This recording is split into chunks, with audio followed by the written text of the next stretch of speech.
broad daylight right in front of her mother. The suspect is behind bars this morning. The girl is home safe thanks to some good Samaritans who helped find her.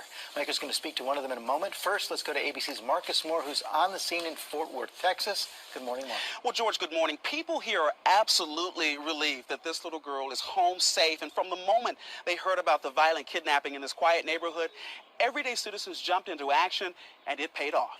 You are watching every parent's worst nightmare play out in real time. Help me! Help me, please!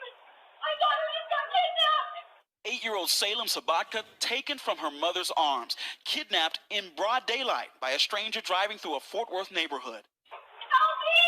Help me, please! My daughter just got kidnapped! Police say Salem and her mother were out for a walk at 6:30 Saturday evening when this man, 51-year-old Michael Webb, pulled up beside them and grabbed Salem. They say her mom jumped into that car, fighting to get her back, but Webb shoves her out of the way and speeds off. One neighbor's surveillance camera captures the whole thing. Help me! Help me, please! We know that Miss Sweet valiantly fought with the male that abducted her child. So much so that she was able to grab a piece of jewelry off of that male and was basically thrown from a vehicle that drove off with her daughter inside. Police responding, issuing an Amber Alert and spreading the word on social media, desperately searching for any sign of that gray four-door sedan or the young girl. 8 agonizing hours later, a break in the case. 2 local church members spotting that vehicle in the parking lot of this motel, about 10 miles from where Salem was taken. Police bursting into a room, finding Salem safe inside. We got her! We got her! We got her! She's in custody. Jeff King, one of the Good Samaritans, receiving an applause from the residents who gathered for a news conference Sunday night. When asked if he feels like a hero, I feel like God allowed me to be a tool, and that's it. You were definitely put in the right place, and just thank you so much. Yes, sir. Yes, sir. Yes, sir. and Salem's family releasing a statement overnight thanking the police department for its help. Meantime, the suspect is in jail this morning facing a charge of aggravated kidnapping. He's being held on a bond of $100,000. George? Okay, Marcus, thanks very much, Michael. And joining us now, George, are Fort Worth Police Chief Joe Fitzgerald, Police Department spokesman Buddy Calzada, and Jeff King, who's one of the 2 heroes who located the suspect's car. Gentlemen, thank you all for joining us this morning. And Officer Calzada, I want to start with you. Can you tell us more on how this young lady's doing this morning? What I can tell you is her condition is good. There's a lot to this investigation, but I'll tell you what, being able to see that little girl crack a smile after all this is absolutely phenomenal. And Chief Fitzgerald, take us back to the frantic 911 call we just heard in that piece from the girl's mother. She was actually fought the abductor, and she was able to give you a description. Well, as I put it, Michael, she valiantly fought like a mother protecting her child is expected to do. She showed the courage and fortitude to just fight off Webb as best she could, you know, being thrown by the car, being able to give us a good description, and being able to capture some forensic evidence, being a part of the guy's chain that he was wearing. He did everything a mother was expected to do in that situation. She's a hero as well. Absolutely. And Jeff, most people, they hear about something like this, they underestimate their ability to help.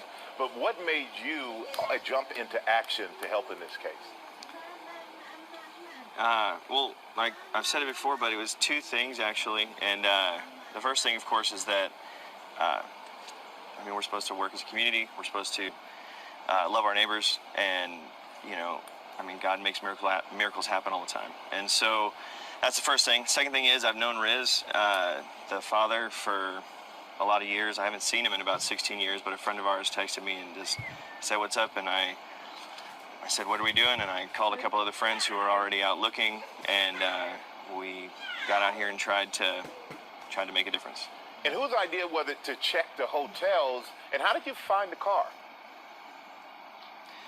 Yeah, so I don't know the gentleman at all. He was a Fort Worth detective, I believe, and I just went to the crime scene after I had seen Riz, and then he said check parks, apartments, and hotels, and so I called my friend who was already looking. I don't know, like I said yesterday, I don't know if he wants to be named or not, so I'm not going to. But he was going to check hotels on his way home, and then I went ahead and started looking at parks, and then we're told this one motel, and we went there, and then on the way back from that motel, this one was right next to us on the access road, and so we just pulled in, and yeah. And That's Jeff, it's kind of crazy. yeah, it is kind of crazy. And Jeff, we heard this amazing audio that said, "We got her, we got her, we got her." So for you, how was it for you when they finally found her? So as a father myself, like the only thing I could, so I heard that same announcement, and I heard the police because we were still there when everything was going on, and I heard them shouting and getting excited, and then I asked this one officer for confirmation, and she said yes. Then I said, "Can I call her dad?" You know, and I did immediately, and yeah, that was awesome. And Chief Fitzgerald, you know, time is of the essence in cases like this, but this is a great example of the power of the community coming together. That must make you proud of the community that you live in. My God, that's almost an understatement. It's the relationships we have built with community members like Jeff, this whole Ryan Place community, and really in general, the city of Fort Worth. Relational policing, just community policing, the things we do in the neighborhoods to build those relationships and strengthen them is the reason why we were able to mobilize so many citizens. Social media worked positively for us. The emotion that Officer Calzada showed during his interviews mobilized folks, and just having people like Jeff out there that just cared enough to search until the wee hours of the morning until we actually found her made all the difference in the world. So we thank everyone involved. And we want to thank you three for joining us, and we're so happy that this ended in a positive way. Thank you, gentlemen, so much. Open the door! Open it now! Break it. Open it! Hands! Let me see your hands! Step out here! Step out! Step out! Get on the ground. Shield, get on the ground! Shield. Blood in bed, blood in bed. Blood in bed, man. Here she is. Got her. We got her. We got her.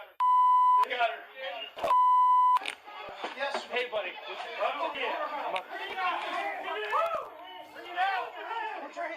I got her. She's in custody. We have her. We need an EMT. Get Cole Midstar. Yes. No, don't worry about your clothes. Don't worry about your clothes. We got a towel? We got a towel? Do we have it? Can we cover her up? Yeah. With something? Here you go, baby. Can we get her out? Come here. What the hell? He took her clothes off, you pig. Let's go. Come on, sweetheart. You're okay? You're safe. We got you. You're gonna be okay.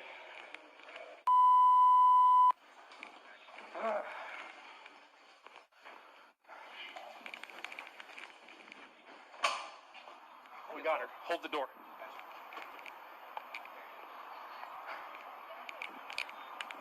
Hey, back off, guys. Back off. Please, just back off. Riz, they found her. We have her. Hey, let's go. Let's get her in here so she can sit down. Guys, listen. Just stay there for me, okay? Hey, do me a favor. Can you? This is the father. Okay.